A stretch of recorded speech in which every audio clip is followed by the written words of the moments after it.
الميتنج ده الايجنسي بارتنر كلاشت مع الدايركتور انف ان هم سابوا لبعض الميتنج ومشوا. وانا عاجبني الاعلان هموت عليه، انا يعني انا انت شايفاه 100%.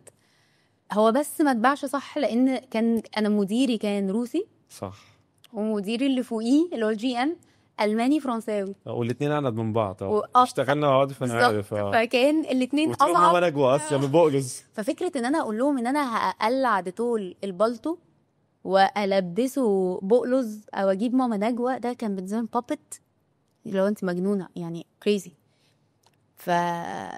وساعتها فعلا يعني it was a big challenge. فما خليتش الايجنسي تاني تبريزنت. صح. قلت له اديني بس الكونتنت وعملنا I was lucky يعني ان انا كانت الايجنسي بارتنر بتاعي يعني حد بيفهم قوي. خدت الحاجه وترجمتها بلغه الكوربريت. يعني ليه ماما نجوى؟ لان هي دي